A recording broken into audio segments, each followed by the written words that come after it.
we look at him kind of questioning like, yo man, what's going on here? Is this car stolen? Has it been stolen? Is it some chop shop mobile? I don't know. What's going on, you guys? My name's Kyle Solkar, and this is the story of the stolen STI. Now, this car wasn't stolen in my possession, but it was actually a very interesting way to find out that the car had a past when I was actually looking to purchase it. It actually helped me, as Ed Bolian would say, be a shrewd negotiator when it came down to actually purchasing the vehicle. Now, as always, you know me, I'm always, scrounging through Craigslist, trying to find the next deal. M3, BMW M3, Subaru STI, all these cars are always in my searches because I'm always looking to find, what's next, what's the next project, what's the next cool car that I wanted as a kid and now I can maybe buy a questionable example of and make it a little bit nicer. So in this case, it was a 2005 STI, which is essentially the blob eye. So it has the headlights in 2002 and 2003, you had the bug eye. 2004 and 2005, you had the blob eye. In 2006, 2007, you had the Hawkeye. And then, they got the newer body style that kind of wasn't the same anymore. Inspecting the car, as always, I was there with my buddy Ethan, and we always, go into depth. When he's looking at the axles under the hood for any leaks or any rust underneath, and just kind of the condition of everything I'm looking at. The interior condition and the exterior condition. Has it been hit? Has it been painted? And I'm looking around the car, knowing that this is a one-owner vehicle. I'm looking around the car like, wait a second, like the Carfax is clean. Or at least what I was told. I was about to look it up. I didn't do it until that point, which is definitely something you should always do, is look at a Carfax. But I'm looking around the car and I noticed that the whole car seems to have paint on it. And I'm like, wait a second. But everything's intact. It's only missing the STI badge on the rear, as well as, the Subaru badge across the trunk, which people typically take those off. So it wasn't a huge surprise not to have those. But you started wondering, wait a second, this doesn't make sense. This doesn't make sense.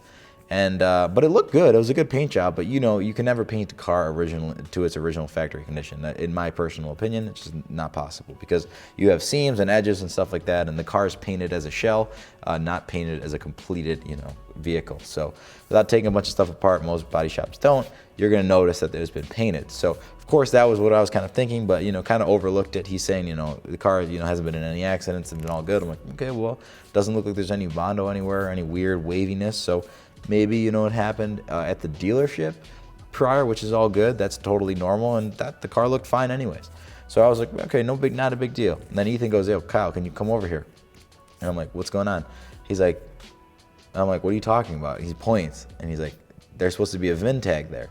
And I'm like, yeah, you're right. That's kind of strange. Who would pull a VIN tag off of underneath a motor, or underneath a hood rather?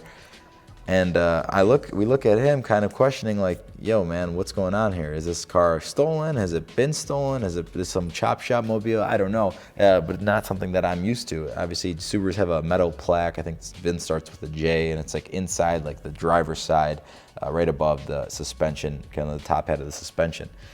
And I'm looking at it, asking him, and he's like, well, actually, the car was stolen at one point. And then I find out when I look up on the Carfax, right after he told me that the car was in fact stolen, and it doesn't actually show up on the Carfax, but it just showed up on one line item on the Carfax. So of course, after finding out this information, I was able to use it as negotiation leverage, and I got the car for, a couple $1,000s off what he was asking. At the time, around $13,000, I managed $13,000. And that was all good to go. I looked into it a little bit more, of course, and he was legit. I had all the service records, so nothing really crazy there. What had happened essentially though was that he left his keys in the car, and the car, whatever, he was in his garage or something, and the car got physically taken out of his garage and stolen. And the crazy part was how they found these guys, because apparently they were committing some other crime, and they actually got caught for it. And then they look in the guy's pockets and they say, who does this Subaru STI key belong to? And of course, that's how it was found out. I don't know if it's plea bargained or something. They said, if you tell us this information, then, maybe we'll be a little bit less on you. I don't know. But somehow the car got back to the guy because they found a reported Subaru missing or something. And everything was linked up. So a story like that was pretty awesome to hear. But, all was well at the end of the day. He took the car home and bought it up really nicely at a good price, so I didn't have to really worry too much about it. The car had about 98,000 miles when I bought it, and I remember the first thing I did was order the STI badge for the back, just because it looked really plain and blank, and I didn't really like it. So I got that OEM badge from Subaru.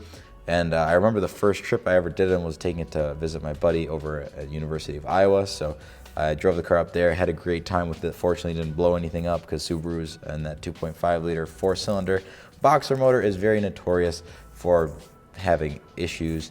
But it was a great car to me. Drove it a bunch, loved the car. It looked really, really good. Took it on a few rallies at the time, a group that we're part of, me and my buddies, Chicago Rally, and we had a great time with that. You know, had some stickers on the sides, the beautiful BBS wheels. Overall, the car was just great. I really had a good time with it. Got it paint corrected, did a few odds and ends, all that good stuff. So it was really shining and looking beautiful by the end of my ownership. So overall, you know, I had a great time with the car. I absolutely love the STI platform. I've owned 2 of them. If you follow the channel, you've probably seen the other video of the white abandoned STI. I bought that car, you know, after I bought the black car. So the black one was my first STI, and I own multiple WRXs as well, so this was kind of like the natural progression. So owning that was something for me that was a staple, and I really enjoyed the car. It handled amazingly well. It just overall was exactly what I expected, and I just would love to own another one if the right deal comes up. So guys, I hope you enjoyed you know, hearing a little bit more about my stolen STI. It was a very interesting experience, but it just shows you, you know, you can't always, you know, be blind by what a Carfax says. The car still could be good. It could still be, you know, super solid and nice, even if it's been stolen or even if it's been in a little fender bender or something. So just make sure you take it into consideration on price when you can, and you should be just fine. So guys, as always, thank you so very much for watching. I really appreciate it. Like this video if you liked it, dislike it if you didn't. Subscribe would mean the absolute world to me. You can follow me on Instagram for all the behind the scenes of cars like this, and you know, photos and videos, all that good stuff. My username is @SELKR_media. So guys, as always, thank you so very much once again for watching, and I will see you in the next video.